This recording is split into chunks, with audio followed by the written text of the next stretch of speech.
এই ছেলেটি জঙ্গলে সার্ভাইভ করার সময় তাকে প্রচুর পরিমাণে মশা কামড়ায়। পরে সে একটা কয়েলের গাছ দেখতে পায় এবং তার পকেট থেকে একটি লাইটার নিয়ে কয়েলের মাথা বরাবর আগুন ধরিয়ে দেয় এবং কয়েল থেকে সাদা কেমিক্যালের মতো দর বের হচ্ছে। কয়েল থেকে মেডিসিনটা বের হওয়ার পরে ছেলেটি একটি গাছের মধ্যে কয়েলটি ঝুলিয়ে দেয়। এর ফলে সে জঙ্গলে সুন্দর করে সার্ভাইভ করতে থাকে, কোনো মশা তাকে কামড় দেয় না।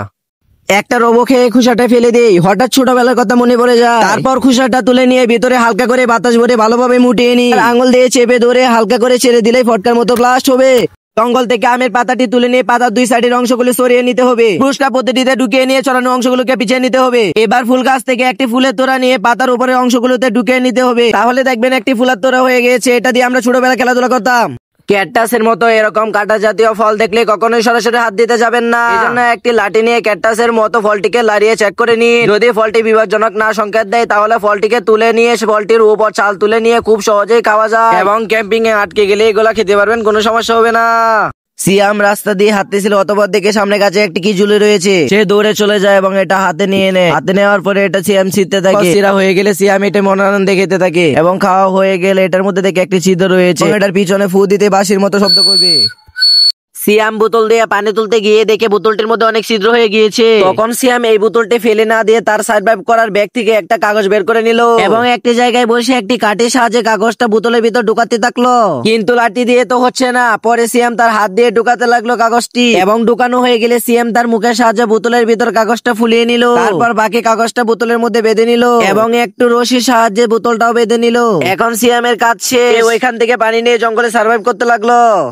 কাদা দিয়ে হাত মেখে গেলে ভুলেও কখনো জামার সঙ্গে হাত পরিষ্কার করবেন না। এই জন্য একটি লাইটার ও একটি সুই নিন এবং লাইটারটা দিয়ে সুইটা গরম এবং একটা বোতল নিয়ে তারপর সুই দুইটা বারবার গরম করে বোতলে বেশি করে ছিদ্র করে নিবেন। নেওয়া হয়ে গেলে বোতলটা রেখে আপনার কাদামাখা হাতটা বোতলের সামনে নিয়ে বোতলের মুখটা খুলে দিলেই বোতল থেকে ঝর্ণার মতো পানি বের হবে। এভাবে আপনি জঙ্গলে সার্ভাইভ করতে পারবেন। একটা রোবো খেয়ে খোসাটা ফেলে দেই, হঠাৎ ছোটবেলার কথা মনে পড়ে যায়। তারপর খোসাটা তুলে নিয়ে ভিতরে হালকা করে বাতাস ভরে ভালোভাবে মুটিয়ে নি, আঙুল দিয়ে চেপে ধরে হালকা করে ছেড়ে দিলেই ফটকার মতো ব্লাস্ট হবে।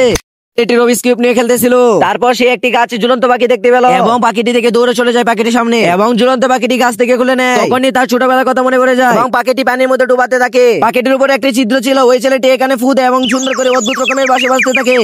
সিয়াম জঙ্গলে সার্ভাইভ করতে গিয়ে দেখতে পায় একটি সোনালী মাছ পড়ে রয়েছে। তখনই সে দৌড়ে চলে যায় এবং মাছটি হাতে নেয় এবং মাছটির অবস্থা দেখে তো ছেলেটি কান্না করে দেয় এবং কান্না করতে করতে মাছটি সে নদীতে ছেড়ে দেয়। দেখে মাছটি আবার জীবিত হয়ে গিয়েছে, নদীতে চলে যায়। ছেলেটির এমন কাজ দেখে তোমরা সাবস্ক্রাইব করে দাও। একটি ছেলে রাস্তা দিয়ে যাওয়ার সময় গাছে কিছু একটা দেখতে পায়। সে তখন দৌড়ে এসে গাছ থেকে ফলটি ছিঁড়ে নেয়। তারপর ফলটি সে দাঁত দিয়ে ছিঁড়ে নেয়। ছিঁড়ে নেওয়া হয়ে গেলে সে এটি খেতে থাকে। ফলটি খেয়ে তো ছেলেটি অনেক খুশি হয় এবং নাচতে নাচতে বাড়িতে চলে যায়।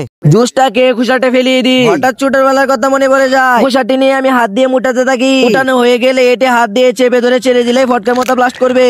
ছেলেটি রাস্তা দিয়ে হাঁটার পথে অদ্ভুত ধরনের একটি কলম দেখতে পায় এবং কলমটি দেখার সাথে সাথে সে দৌড়ে চলে যায় কলমটির কাছে এবং দ্রুত গাছ থেকে কলমটি ছিঁড়ে নেয়। ছেলেটি বুঝতে না পেরে এটি কামড়াতে থাকে, কিন্তু এটা তো মোটেও খুলবে না।